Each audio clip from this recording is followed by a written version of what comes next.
Baik Sobat Budaya, terima kasih untuk Anda masih bersama kami di Perompak RRI Semarang. Pagi ini Jateng Gayeng Labu Budoyo akan mengangkat satu tema dengan topik di sisi keterbatasan ada sisi kelebihan ya. Yang akan kita bahas nanti bersama Bapak Sadiman Alkundarto dan juga ada Mas Indra Erafani. Ini adalah pendamping difabel LBK Kabupaten Tegal. Baik, di ujung line telepon sudah bersama kita dua narasumber kita di pagi hari ini. Ada Bapak Sadiman Alkundarto dan juga Mas Indra. Baik, kita sapa terlebih dahulu Pak Sadiman.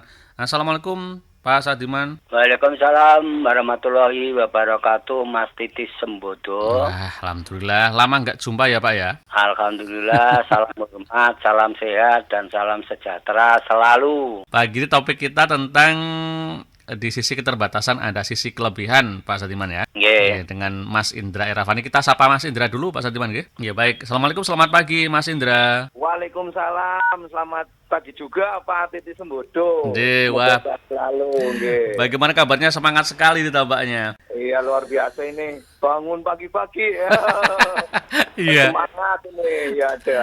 Tegal cerah ini Mas. Ya, cerah sekali. Pak. Cerah Ini sekali. ada kegiatan ontel malah.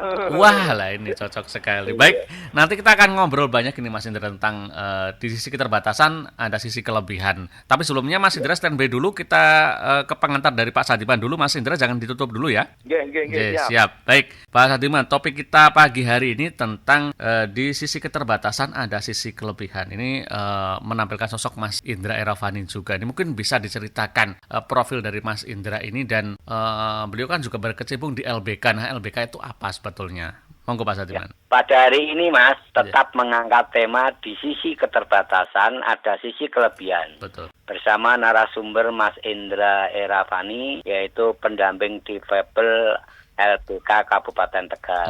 Tema ini diangkat Mas dilatar belakangi bahwa setiap manusia pada hakikatnya itu ingin hidup sejahtera, yaitu kecukupan pangan, pakaian, perumahan, pendidikan, pengobatan, pergaulan dan pengabdian kepada Tuhan Yang Maha Esa.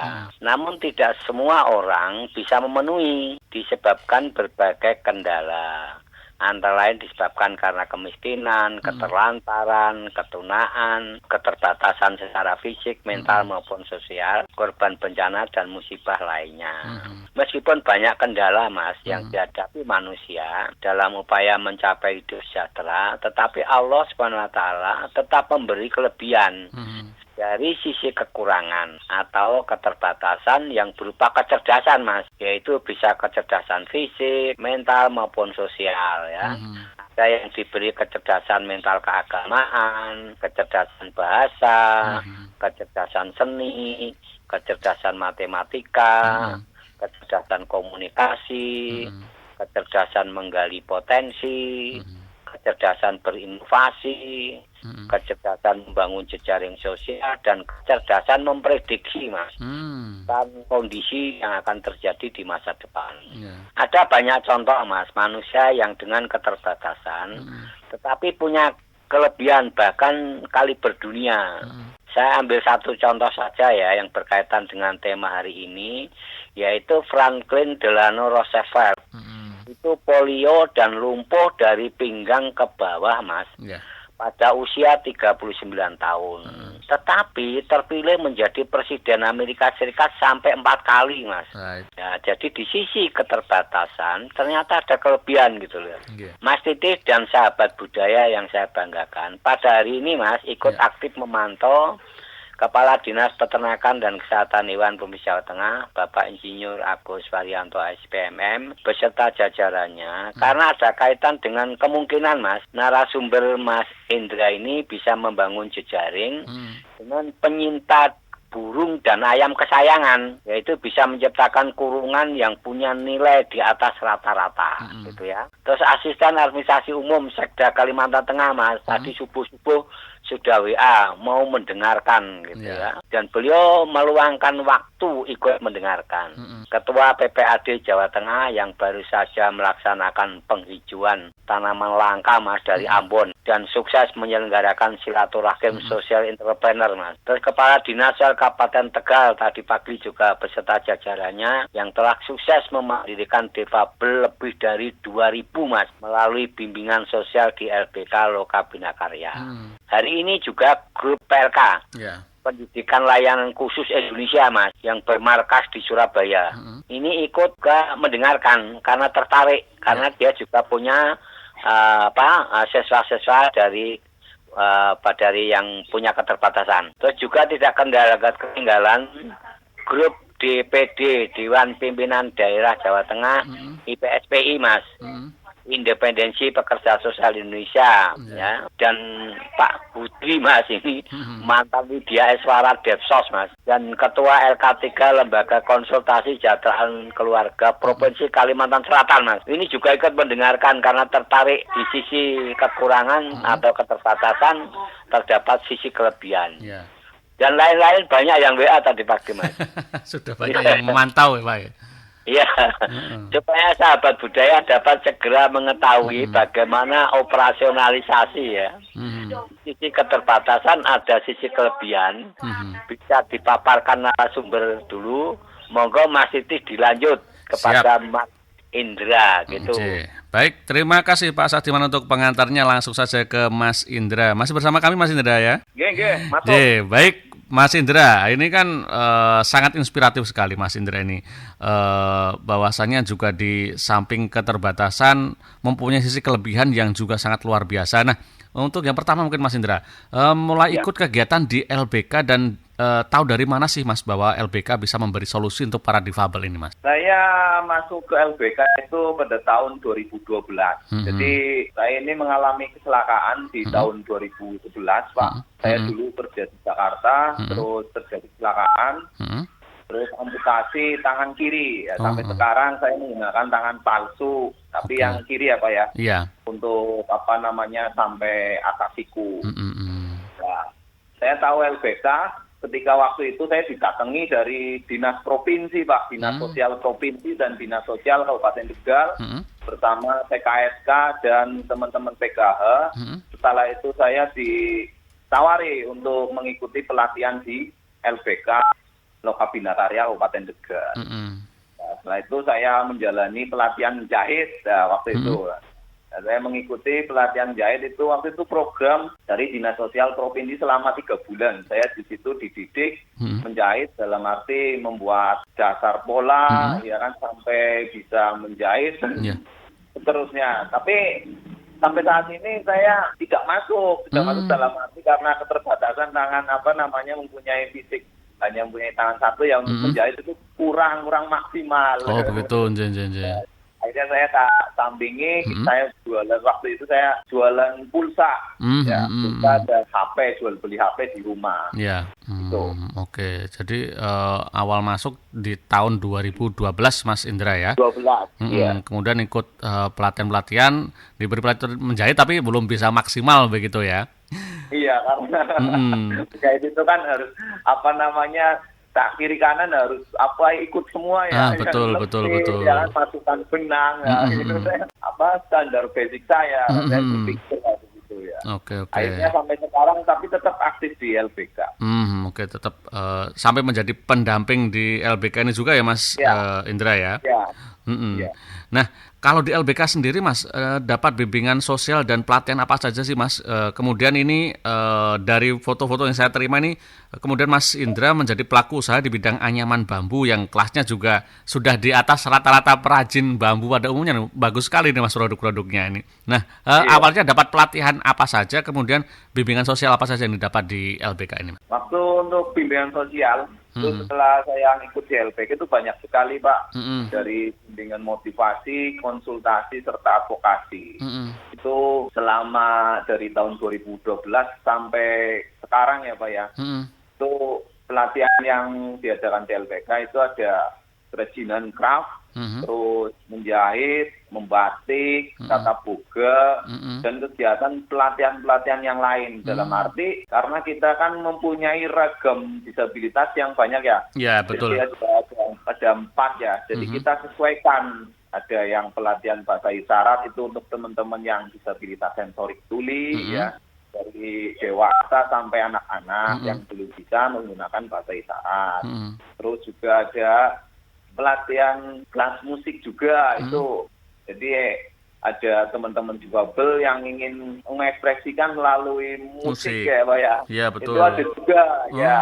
Terus dan kayak kuliner, wirausaha itu juga ada Pak. Itu dari kita ambil dari pelatihan hasil tatap muka. Kita berdayakan melalui difabel pasar festival itu setiap minggunya itu ada di rumah produksi difabel itu tiap hari Kamis di situ. Nah itu dari teman-teman alumni Loka Bina Karya yang sudah mengikuti pelatihan-pelatihan tersebut.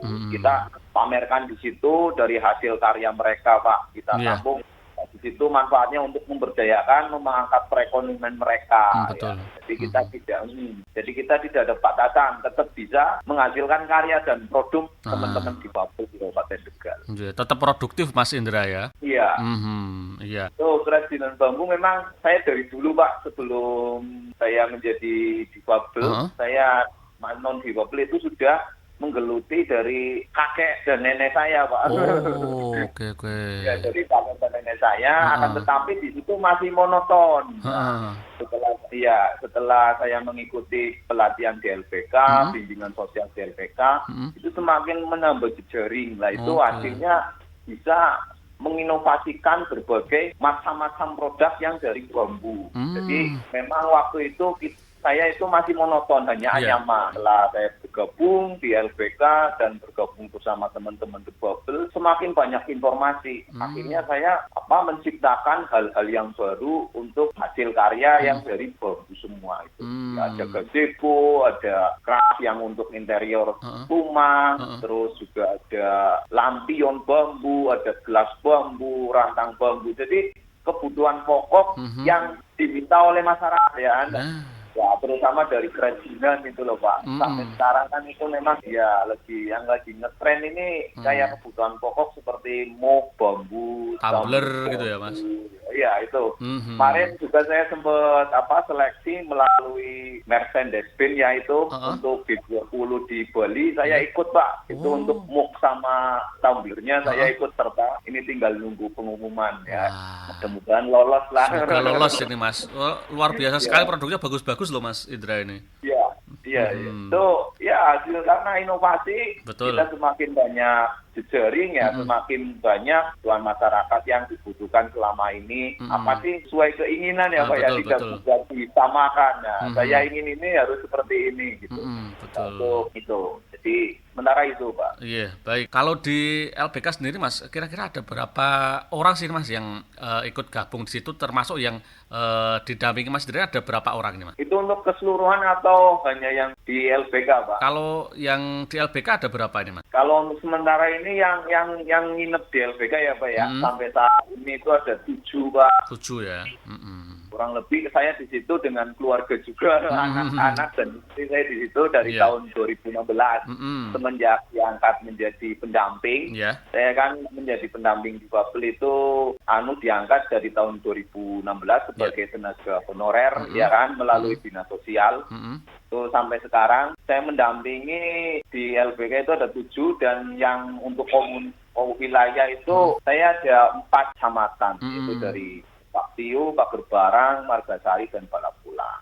Jadi ada 5 pendamping difabel. Mereka juga diambil dari alumni LBK, Pak. Untuk dibagi di 18 kecamatan untuk mendampingi teman-teman difabel yang ada di Kabupaten Tegal. Ada pendampingan dasar sampai pendampingan untuk penunjangan, pendampingan perekonomian, terus pendampingan sosial, jaminan sosial, serta perlindungan kesehatan juga, Pak. Sampai advokasi juga, Pak. Advokasi bagi juga ya. Teman-teman difabel yang masih didiskriminasi ya di lingkungan masyarakat ataupun lingkungan keluarga. Kita tetap memotivasi agar kita tidak secara langsung itu tidak diremehkan ya Mas ya. Bahwa kita itu bisa gitu loh Pak sampai saat. Terus memang untuk sekarang sekarang ini ya Pak ya, itu sudah berjalan langsung. Kita sudah ada di Kabupaten Tegal ya Pak ya, melalui Lokal Bina Karya itu kita punya komunitas-komunitas difabel ya. Dari Gergatin itu terutama itu untuk teman-teman yang disabilitas tuli sama wicara. Terus ada difabel saya mandiri itu untuk teman-teman difabel yang difabelnya fisik. Terus ITMI itu ikatan teman-teman netra Muslim Indonesia itu untuk difabel yang netra. Terus DTLS itu dunia talaki sunyi Pak. Ada itu anak-anak tuli dan wicara yang kita latih dengan bahasa isyarat. Terus yang satunya lagi itu rumah cerebral palsy Pak. Kita ada mendampingi teman anak-anak cerebral palsy juga yang ada di Kabupaten Tegal yang lumayan banyak. Kita dampingi secara langsung dengan pendidikan dasar dan fisioterapi karena mereka juga butuh kegiatan aktif Pak. Ya kan? Jadi mereka tidak bosan di rumah bahwa kita itu ada banyak di Kabupaten Tegal dan mereka mau bergabung, ya kan, mau mandiri, mau bersosialisasi sampai sekarang. Kemudian juga ada satu lagi, Bang, itu kita punya pendampingan dari teman-teman anak-anak autis, Pak. Ya, anak-anak autis kita gabung dengan anak-anak Down syndrome. Sampai sekarang itu sudah berjalan ya melalui pendidikan dasar dulu, Pak, karena rata-rata mereka kan anak-anak ya, Pak ya. Iya, betul. Ya, terus yang ini Pak, kita punya lagi Pak, kita sudah mendampingi teman-teman intelektual Pak. Nah, teman-teman difabel intelektual itu kita berdayakan melalui pelatihan batik cipret Pak, yang sedang tenar sampai saat ini. Jadi Kabupaten Tegal itu punya khas ya kan, batik cipret hasil teman-teman difabel intelektual Pak. Itu ada Pak. Nanti bisa lah kita kedepannya berkelanjutannya bisa kolaborasi dengan hasil karya teman-teman difabel yang ada di Kabupaten. Berarti memang produknya sudah banyak sekali dan juga ini bermacam-macam keahlian yang mungkin diterima teman-teman difabel di LBK Tegal juga ya Mas Indra ya. Betul ya, sesuai tema hari ini ya. Iya betul. Jadi memang walaupun punya keterbatasan tapi ada sisi kelebihan yang bisa digali dari teman-teman difabel ini ternyata. Iya betul sekali. Baik, kembali ke Mas Indra lagi ini. Nah, ini tadi kan diceritakan bahwa kemampuan mengolah kerajinan bambu Mas Indra dapatkan dari kakek nenek begitu Mas Indra ya. Nah, betul.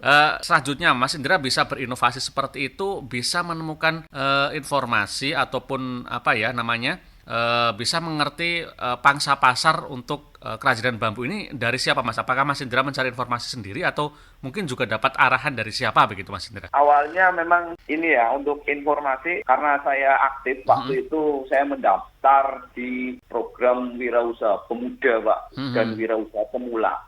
Saya itu waktu itu di Kabupaten Tegal itu ada program wirausaha pemuda. Nah, saya mendaftar mengelingkan untuk mewakili teman-teman difabel itu ada 2. Waktu itu saya sebagai kerajinan bambu dan yang satunya itu mengelola limbah waring menjadi tas serbaguna, Pak. Oke. Iya. Nah, itu alhamdulillah lolos, Pak. Tapi kita masuk ke tingkatnya langsung kementerian, Pak. Kemenpora. Dari Kementerian Pemuda dan Olahraga langsung. Waktu itu saya dapat 2 orang itu 15 juta untuk penambahan keberlanjutannya usaha ini, Pak. Jadi itu melalui seleksi, Pak.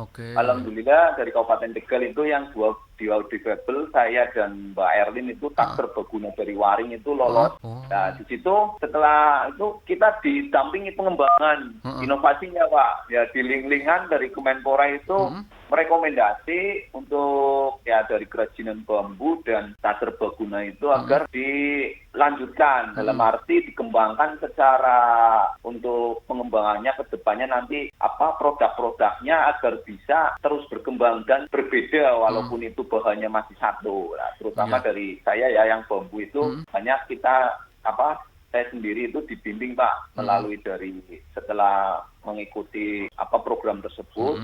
Setelah itu saya difasilitasi dari Dinas UMKM terus dari perindustrian juga.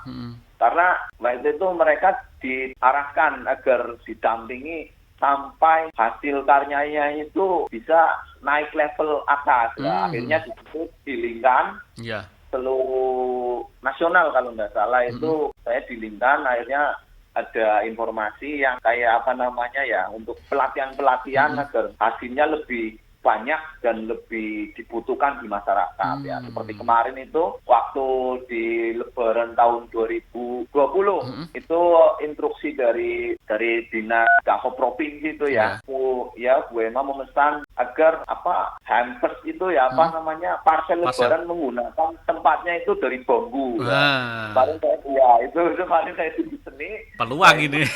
Ya, instruksi dari Pak Ganjar agar Lebaran tahun 2020 menggunakan hasil UMKM ya kan, UMKM Jawa Tengah ya, termasuk saya ya, termasuk itu tempat parkirnya itu dari saya Pak. Iya. Kabupaten Tegal itu saya semua. Terus isinya itu dari produk teman-teman UMKM yang lain ada seperti macam makanan.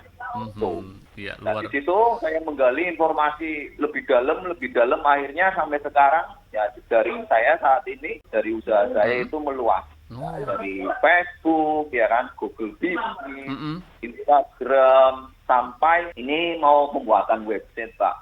Jadi saya juga masuk Shopee juga ya di situ. Akhirnya banyak grup juga Pak. Akhirnya banyak grup. Ini tingkatnya bukan Jawa Tengah lagi tapi seluruh Indonesia. Seluruh Indonesia. Jadi, ya. Seluruh teman-teman pengrajin bambu waktu itu sharing-sharing akhirnya dibuat grup ya, kebutuhan-kebutuhan yang dibutuhkan baik dalam negeri ataupun luar negeri itu kita tampung di situ Pak. Jadi dari situlah mulai berkembang ya kan, pemasaran sudah mulai naik. Ya, alhamdulillah sampai sekarang ya ada grafik meningkat terus ya Pak. Walaupun di masa pandemi. Betul. Alhamdulillah sampai sekarang di masa pandemi itu saya tidak ada penurunan Pak, karena malah naik. Malah naik terus. Iya, ini kan malah naik. Luar biasa sekali. Ya, tuh teman-teman juga sempat akhirnya sharing, konsultasi kok yang lain ya berapa persen yang pada turun di masa pandemi, Mas Indra bisa malah tambah naik. Ini akhirnya sharing di situ. Bareng-bareng lah kita memecahkan ya caranya bagaimana untuk memecahkan permasalahan ini ya. Di masa pandemi itu kan banyak teman-teman wirausaha yang turun drastis ya, karena banyak sekali itu problematika yang dibatasi dan lain-lain. Itu Pak. Jadi secara informasi dan perkembangan usaha saya di situ langsung. Jadi memang kreativitas dan juga strategi untuk mencari pangsa pasar itu sangat diperlukan ya Mas untuk memasarkan produk ya Mas sekali. Iya. Ya. Baik Mas Indra, nanti kita lanjutkan kembali perbincangan kita Mas Indra ya. Satu lagu kita hadirkan dulu, nanti kita lanjutkan perbincangan kita di pagi hari ini. Jangan ditutup dulu, kita dengarkan satu lagu berikut ini dulu Mas Indra.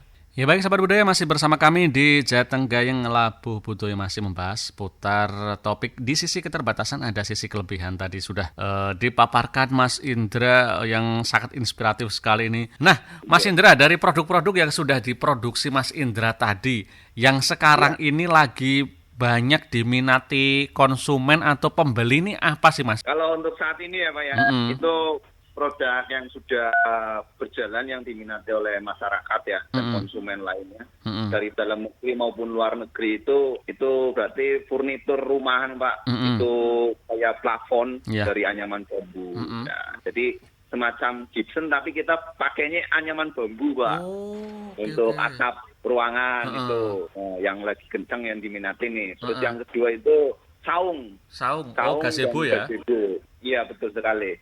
Itu jam-jam ini kan ya, ini sedang pada buat kayak resto ya, kayak kafe. Itu lumayan itu. Terus wisata, bener Pak. Jadi kembali lagi ke zaman klasik ya. Betul. Iya. Jadi masyarakat itu memang kembali lagi ya sesuai dengan zaman kayak zaman dahulu lah. Mereka lebih nyaman. Nah, makanya banyak yang mesen gazebo, saung untuk kafe, baik rumah, untuk kayak wisata juga, Pak. Betul. Itu. Terus yang untuk souvenir ya, Pak ya. Itu souvenir yang sampai saat ini itu karena kita sedang ada pengurangan limbah plastik ya, Pak ya. Itu rata-rata keranjang dari bambu, Pak. Keranjang itu dari bambu. alhamdulillah. Iya, keranjang dari bambu itu untuk tempat makanan, Pak. Seperti kayak oleh-oleh dari yang jangan hantaran itu, Pak. Jadi yang keranjang itu, Pak, itu untuk mengurangi dari plastik ya, Pak, ya, limbah plastik ya. Dari bambu itu kan itu ramah lingkungan. Terus kan juga dibakar pun juga hilang. Beda sama plastik. Nah, sampai sekarang itu masih digunakan, Pak. Jadi sudah masuk mau ke Indomaret ini. Iya, itu kita lobby, Pak, agar menggunakan tempat-tempat yang makanan Indomaret itu agar menggunakan langsung dari bambu ya. Jadi ditempatkan itu dari bambu gitu, Pak. Ramah lingkungan ya, Mas Indra ya. Iya, ramah lingkungan juga unik, Pak, aksesori set. Terus juga bisa digunakan dipajang di rumah ataupun yang lain. Gitu, Pak. Dan tidak sekali pakai ya kan, Mas Indra ya. Betul sekali. Bisa dimanfaatkan lagi ya buat apa. Terus kan unik, Pak. Iya. Oke. Iya, tidak menambah sampah tapi untuk kerajinan ditempel-tempel. Terus yang berikutnya itu ada ini, Pak, gelas bambu ini, muk. Oh, muk bambu ya. Ya, muk bambu dan gelas bambu ini sedang banter lah, Pak, lagi kenceng ini karena kan sekarang banyak orang yang aktivitas di luar nih ya, kayak ngonten itu kan bawahnya tumbler ya, tapi betul. Ada namanya gitu. Oh iya. Jadi nggak hilang. Nah itu yang namanya? Dikasih nama gitu. Itu yang dari tumbler yang kemarin saya ikutkan ke Mercedes G20 lah ya kan, karena kemarin kan mencari produk, mudah-mudahan lolos ya, Pak ya. Wah, amin. Nah ini kan kalau lolos untuk G20 bisa dibawa ke berbagai negara nanti ini, Mas. Iya, produk dari Mas Indra bisa mendunia ini nanti. Iya, itu harapan kami, saya. Iya. Nah, kalau misal seperti gazebo itu sendiri, kalau proses pembuatannya berapa hari itu, Mas? Nah, kalau tumbler kan mungkin nggak terlalu lama ya. Kalau gazebo itu kan butuh waktu pastinya. Kalau gazebo itu paling cepat 1 minggu, Pak. 1 minggu itu ya? Paling cepat.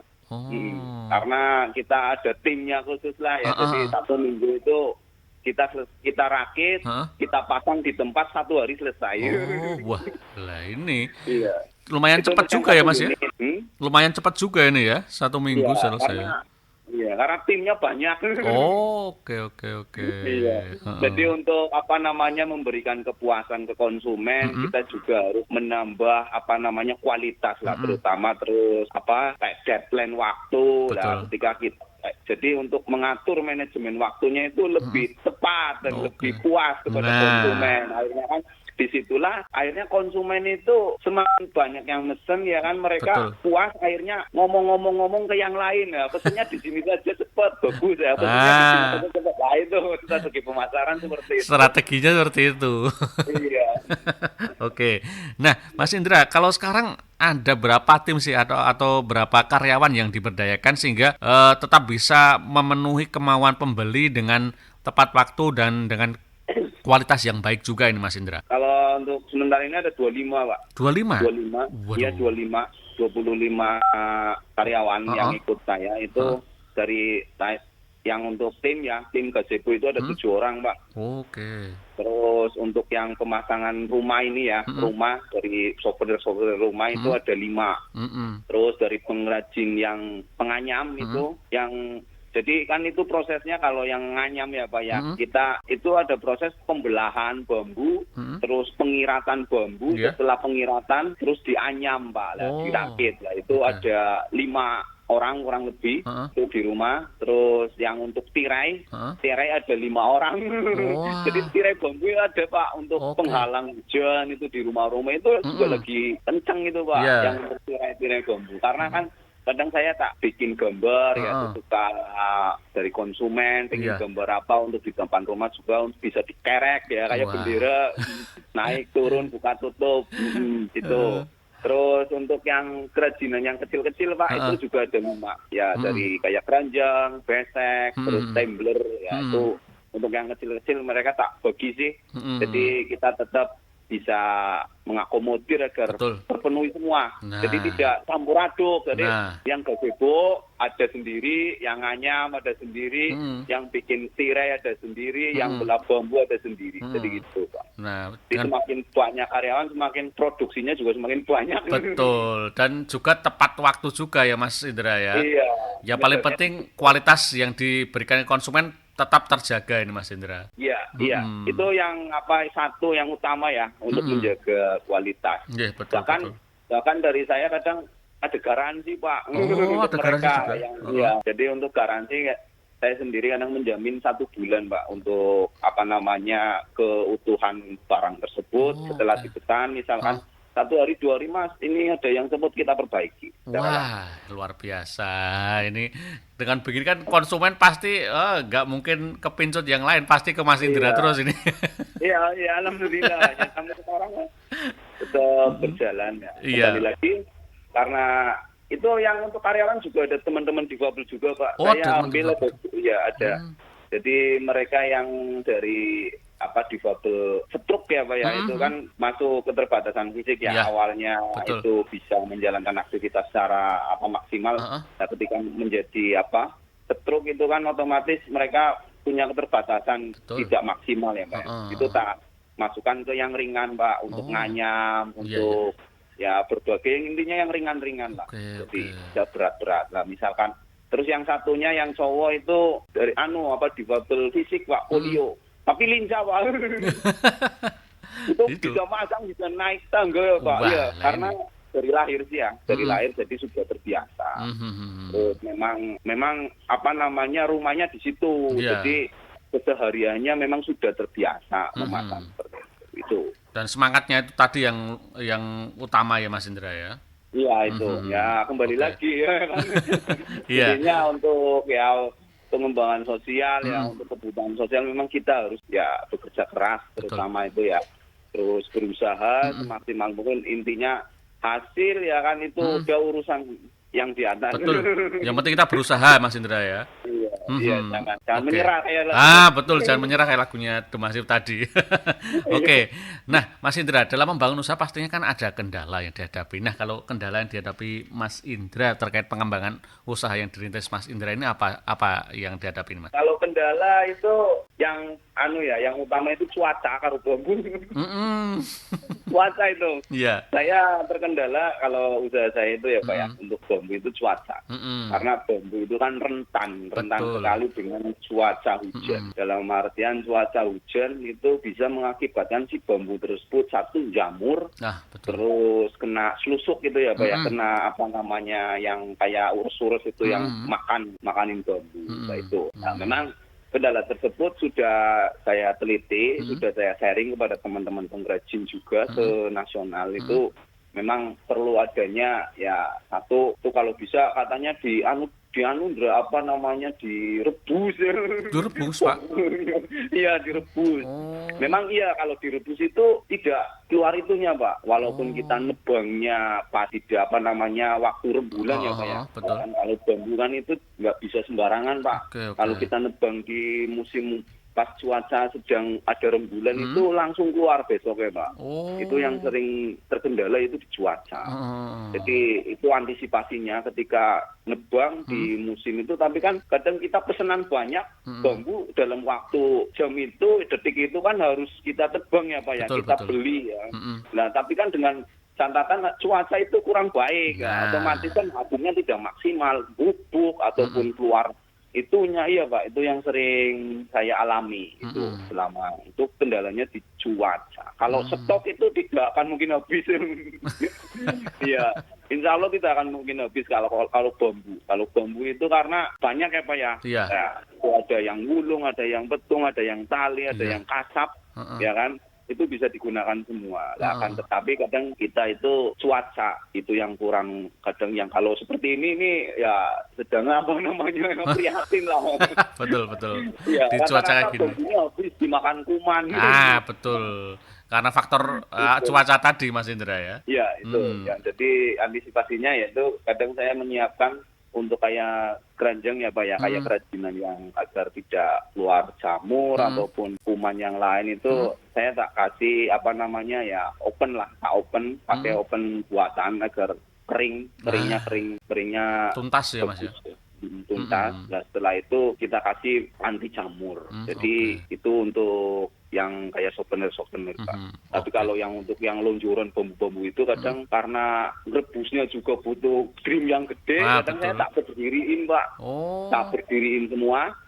Itu nunggu air yang di dalam bambu habis, jadi tak berdiriin semua, itu hasilnya nanti ya itu kendala alam, kembalikan lagi ya untuk solusinya ya ke alam lagi. Ke alam lagi. betul. Kita nggak bisa ngapa-ngapain kalau udah perkara alam ya Mas ya. Baik Mas Indra, sebetulnya masih banyak yang ingin kita obrolkan, tapi ini karena waktu terbatas juga, terpaksa kita sudahi hingga di sini dulu. Terima kasih Mas Indra sekali lagi bersama Perempatan RRI Semarang. Semoga usahanya semakin berkembang, semakin laris dan lolos untuk merchandise G20 di Bali nanti Mas Indra. Amin. Baik, terima kasih Mas Indra. Selamat pagi, selamat melanjutkan aktivitas kembali. Assalamualaikum Mas Indra. Waalaikumsalam warahmatullahi wabarakatuh. Baik, Sobat Budaya, demikian tadi kisah inspiratif dari Mas Indra. Beliau yang punya keterbatasan juga bisa membangun usaha dengan kreativitas dan juga strategi berbisnis yang luar biasa, cerdas ini dari Mas Indra. Bukan begitu Pak Sadiman? Iya Mas Idris, bagus. Luar biasa ini Pak Sadiman. Di tengah keterbatasan tapi strategi bisnis, kreativitas Mas Indra nggak diragukan ini Pak Sadiman. Iya.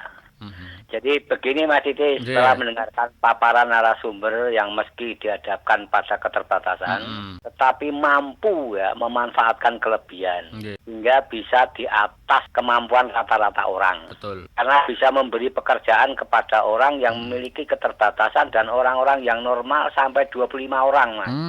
Nah, coba kalau yang lain bisa seperti itu, berapa orang yang bisa diselesaikan kaitannya dengan ketenaga kerjaan. Betul. Gitu ya.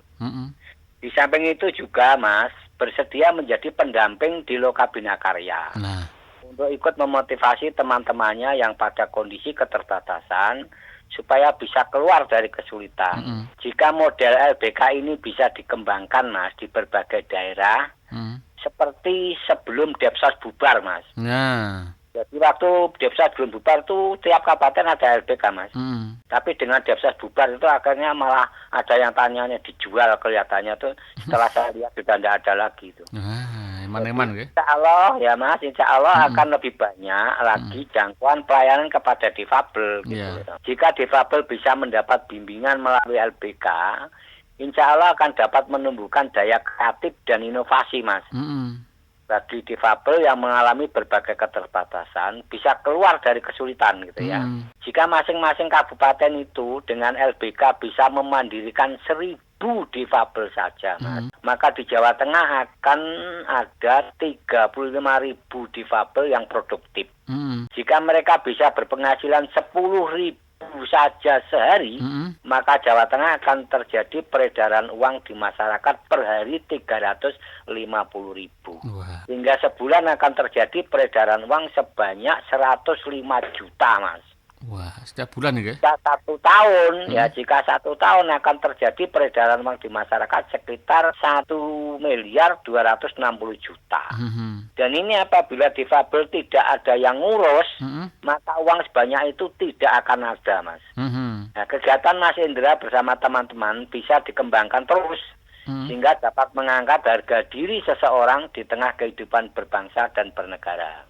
DPD IPSBI Jawa Tengah dan PLK Indonesia ini bisa membangun kerjasama untuk bisa ikut mengambil bagian upaya rehabilitasi dan pendidikan layanan khusus. Ya. Daripada energi dipakai untuk membuat statement yang meresahkan masyarakat, Mas. Betul. Kadang-kadang pemimpin-pemimpin itu kadang-kadang membuat statement yang seenaknya gitu ya. Hingga membuat masyarakat menjadi ribut, membuat sebagian masyarakat tidak dapat bekerja ya. Sebaiknya para pemimpin bisa membuat statement yang menyejukkan hati masyarakat gitu ya. Mestinya bisa mengambil hikmah paparan narasumber meskipun dengan keterbatasan. tetapi memberikan sumbangan yang positif terhadap pembangunan manusia seutuhnya dan seluruhnya. Yeah. Dan ini apabila para pemimpin atau para tokoh itu bisa ikut ya, berpartisipasi kaitannya dengan contoh yang diutarakan oleh Mas Indra, alangkah indahnya Indonesia yang beragam ini, Mas. Betul. Ya, jadi Indonesia ini penduduknya itu kan di beberapa kali digaungkan kan sekitar ada 417 suku bangsa dan 714 bahasa. Ini kan memang rawan salah ngomong itu bisa menjadi masalah gitu loh. Maka pemimpin itu harus hati-hati dalam ngomong gitu. Harus mikir dulu sebelum ngomong.